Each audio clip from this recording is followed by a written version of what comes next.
Quelles sont les limites légales du thérapeute et du praticien à ne pas dépasser? Alors c'est vrai que quand on parle de médecine non conventionnelle, notamment de bien-être, il y a des règles à ne pas dépasser. J'entends souvent ce genre de questions. Est-ce que je peux utiliser ces mots sur mon site internet? Est-ce que cette action est autorisée? Est-ce que cette expression est adaptée aux thérapies non conventionnelles? Et donc ici, j'y réponds notamment dans mon groupe Facebook. Donc quand il y a un échange, quand je fais des lives, mais également lorsque j'accompagne des clients et qui revoient les textes de leur site internet avec l'approche que j'ai. Et je remarque plusieurs choses, c'est que ces sujets, ça fatigue, ça génère souvent des peurs et c'est très difficile de trouver des informations sur Internet qui sont à jour. Et quand on se lance un peu dans l'euphorie, dans l'enthousiasme, dans son activité de thérapeute praticienne ou praticien, alors c'est généralement quelque chose qu'on voit, mais que on n'a pas forcément calculé des fois. Beaucoup de personnes que j'accompagne me disent « Ah oui, il y a encore, au-delà du comptable, il y a encore les frais juridiques qu'il faut avoir quand on est entrepreneur. » Eh ben oui, logiquement, chaque entrepreneur devrait avoir un conseiller légal, on peut l'appeler comme on le souhaite, pour être sûr que le cadre légal dans son activité est assez clair, assez en sécurité ou protège l'activité pour continuer sur de bonnes bases. Parce qu'il suffit parfois d'un mot, il suffit parfois d'une action et on peut avoir de grands problèmes au niveau de la légalité, surtout dans le domaine du bien-être ou du mieux-être. Alors peut-être que vous êtes déjà lancé et que vous avez déjà établi votre communication avec des mots, etc. Et c'est OK, parce qu'ici, ce que je vais vous donner dans ce podcast, ça va vous aider à justement corriger le tir. Et si vous n'êtes pas encore lancé, donc ici, en revanche, c'est parfait, c'est tant mieux. Moi, ce que je vais vous donner ici, c'est essentiellement 5 conseils afin de respecter les dispositions en vigueur en ce qui concerne justement la communication au niveau des thérapies non conventionnelles. Donc, avant que je vous donne ces 5 conseils, il faut savoir juste une chose, c'est qu'il est extrêmement important de se tenir à jour et de s'informer sur les limites à ne pas dépasser en termes de communication. C'est vraiment comme ceci, donc avec une mise à jour régulière, soit via vos confrères consoeurs ou soit sur des recherches sur Internet, que vous pourrez éviter de tomber sous le coup de la loi ou de la déontologie. Donc, peu importe votre activité, vous devez vraiment prendre connaissance des lois, et ça, je le répète à mes clients ou bien les personnes qui sont dans la communauté Facebook, il faut être à jour au niveau des lois qui régissent les médecines non conventionnelles dans votre pays, que ce soit en France, Belgique, en francophonie, aussi dans d'autres pays, parce que ça peut être un cauchemar s'il y a des choses faites contre la loi. Et en cas d'infraction, des sanctions sont prévues. Et donc, c'est un grand risque pour une activité. Ça serait dommage, en fait, de tout faire comme on le souhaite avec le cœur et tout à coup, on utilise des mots qui fâchent certaines personnes, qui nous dénoncent et en fait qui peuvent juste nous stopper de vivre de notre passion, notre activité, notre projet de cœur. Et généralement, les sanctions sont assez sévères. C'est pas juste un avertissement tout court, tout simple, tout banal. Donc, il faut vraiment en prendre conscience. Et la première astuce ou le conseil, c'est de ne pas faire croire que le praticien est un médecin. Et ici, on le fait parfois pas exprès, bien entendu. Mais le thérapeute ou le praticien n'est pas un médecin. En France, donc, selon le Code de la santé publique, seuls les médecins inscrits au Conseil de l'ordre des médecins sont autorisés à diagnostiquer et à traiter une maladie. Donc ici, il faut faire très attention justement aux mots, par exemple ici, diagnostiquer ou traiter. Si vous les utilisez dans votre communication, alors ça peut prêter à confusion que vous pratiquiez quelque chose qui est vu comme de la médecine exercée par un médecin. Et donc ici, les règles sont très strictes, donc il faut vraiment faire attention. Si on se base par exemple sur le code pénal français, il y a l'article 433-17. Alors je sais que je suis suisse et je parle de code pénal français, mais la majorité de mes clients ou de mon audience vient de France, c'est pour ça que je prends cet exemple. Et cet article, Il dit tout simplement que l'usage sans droit d'un titre attaché à une profession réglementée par l'autorité publique ou d'un diplôme officiel est puni d'1 an d'emprisonnement et de 15 000 € d'amende. Donc, comment on fait attention? Quand on est thérapeute praticienne ou praticien d'une médecine non conventionnelle, il faut juste prendre certaines précautions. Donc, toujours rappeler à vos clients que vous exercez une thérapie non conventionnelle. Donc ça, c'est très important. Ne jamais laisser sous-entendre que vous allez guérir ou traiter une maladie. Justement, le mot guérir et traiter, c'est des mots à proscrire. Ensuite, toujours faire une précision sur les formations que vous avez suivies, les écoles et les diplômes obtenus. Et également ici, si ces derniers sont officiellement reconnus ou non. Concernant l'appellation ou votre titre ou le métier, alors ici, il faudrait préférer le terme praticien plutôt que thérapeute si vous n'avez pas encore de diplôme requis. Et justement, revoir votre communication en profondeur. Il faut faire attention à l'utilisation abusive de certains termes. Donc, par exemple, patient, maladie, guérison, traitement. Donc, vraiment parler plutôt d'exercices, de méthodes, de techniques, d'approches et pas forcément en utilisant des mots réservés à l'univers médical. Et donc ici, si vous ne détenez pas un titre officiellement reconnu, diplôme d'État, agrément officiel, certification professionnelle, alors vous ne devriez pas revendiquer le titre de votre pratique. Et ça, c'est très important. Donc, je m'explique.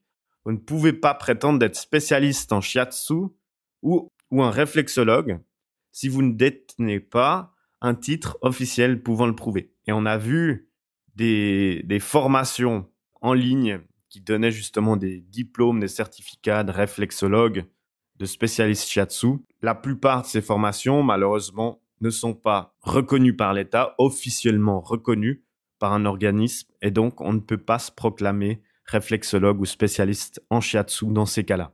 Donc bien faire attention à tout ce que je viens de dire, donc ne pas faire croire que le praticien est un médecin.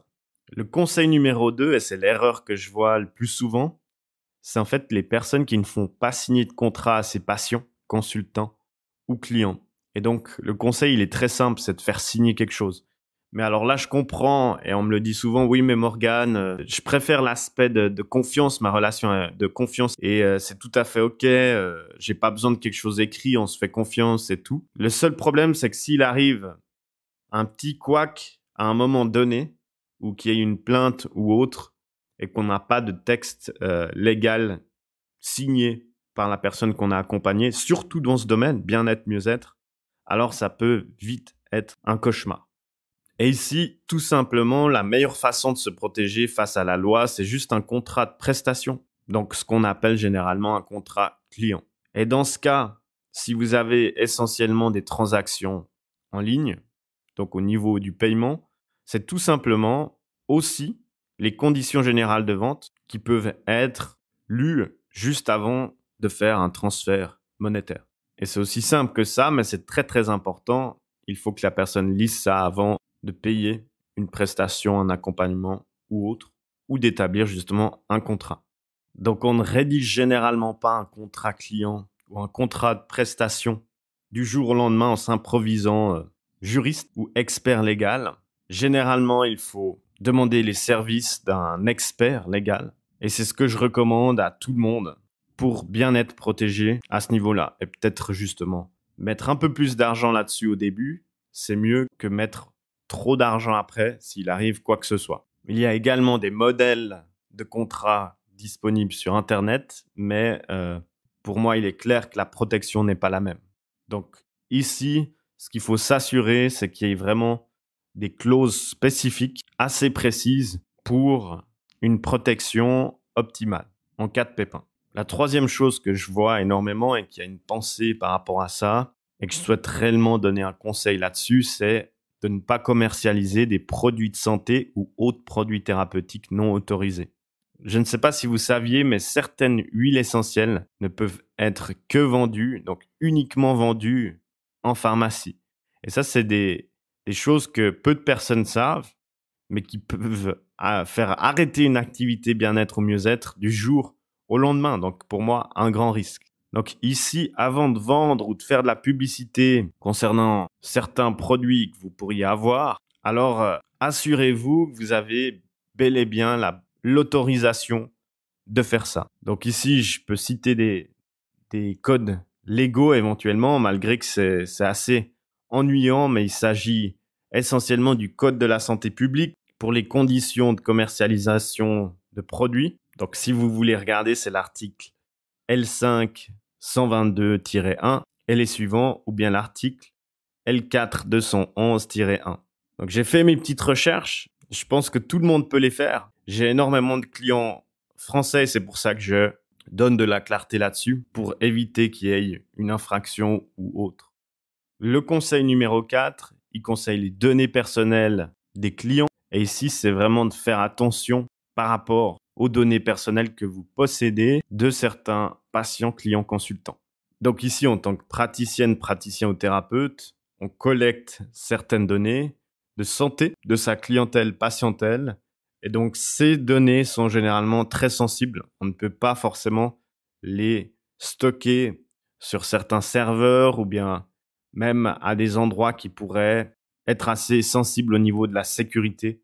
Et donc, c'est pour ça qu'il faut y prêter une très grande attention, car les sanctions légales concernant cet aspect-là sont très strictes. Si vous êtes amené justement à collecter certaines données des clients, alors avant leur obtention, il faut le consentement, donc l'accord de vos clients patients, avant de les utiliser ou même de les collecter. Donc ça peut y figurer dans le contrat que vous faites signer à vos clients ou tout simplement dans le règlement européen sur la protection des données personnelles, donc le RGPD, que vous faites figurer dans la plupart du temps sur votre site internet. Donc voilà pour ce conseil. C'est tout simple. Il faut vraiment avoir une protection des données personnelles qui est en fait respectée et rédigée à travers une politique de confidentialité. On arrive maintenant au dernier conseil. Donc il ne s'agit pas d'une liste exhaustive et je souhaite encore préciser ici que je ne suis pas expert légal. C'est vraiment juste des conseils que je retire de ma pratique, de mon expérience en accompagnant des centaines de thérapeutes, praticiennes et praticiens chaque année à développer leur activité. Et donc, dernier conseil numéro 5, le plus important à mes yeux et que je vois fréquemment, c'est de ne pas tomber dans des pratiques déloyales ou trompeuses. Et c'est triste d'en parler, mais il arrive que dans certains cas, des praticiens posent des actes allant à l'encontre des dispositions prises par le code de la consommation. Et ce, même sans le savoir. Ou bien même que certaines de ces pratiques peuvent être vues ou présumées comme trompeuses. Et ce qui revient justement souvent, c'est la présentation de certains produits ou prestations comme des moyens de guérison des maladies ou de dysfonctionnement ou de malformation. Donc ici, comme je l'ai dit au début, le praticien n'a pas le droit ni de faire un diagnostic, ni de proposer un traitement dans le but de guérir une maladie. Et c'est pourquoi, dans votre communication, vous devez vraiment vous assurer d'être une totale transparence envers vos clients. Et ici, bien entendu, il en va de votre côté intègre en tant que thérapeute, praticienne et praticien. Donc, sur votre site internet, votre blog, vos réseaux sociaux, par exemple, indiquez clairement votre savoir-faire, les compétences dont vous disposez, les formations que vous avez et les diplômes que vous avez reçus. Le plus d'informations, le plus de transparence, le plus de protection. Finalement, si je devais conclure ce podcast, alors le plus important, c'est de connaître ou reconnaître ses propres limites au niveau légal. Donc, comme je le dis souvent, on ne sait pas ce qu'on ne sait pas. Et donc, juste en étant curieux ou curieuse, on peut déjà commencer à reconnaître le cadre légal, qui peut parfois faire peur, mais qui est important. En tant qu'entrepreneur, il s'agit d'un risque important. Et donc, il faut en avoir connaissance. Donc, ce qu'on peut en tirer, c'est que presque toutes les médecines parallèles ont le même but en fin de compte. C'est d'apporter du bien-être, mieux-être à ceux qui en ont besoin. Donc, si vous respectez les limites légales du thérapeute dans la pratique de vos soins non conventionnels, non seulement vous vous protégerez vis-à-vis de la loi, mais en plus, vous renforcez aussi la confiance de vos clients, car ça amène un certain aspect de professionnalisme, de crédibilité, de structure, de cadre qui met vraiment à l'aise vos clients, vos patients ou vos consultants. C'était Morgane, créateur de la méthode Agenda Complet. Si vous avez apprécié ce contenu et que vous pensez qu'il peut être utile à d'autres personnes, alors aidez-moi à le faire fleurir comme votre agenda en le partageant à une de vos connaissances dans le bien-être ou le mieux-être. Quant à moi, j'attends vos questions pour préparer le prochain épisode et vous y retrouver très vite avec le cœur. Je vous souhaite une lumineuse journée.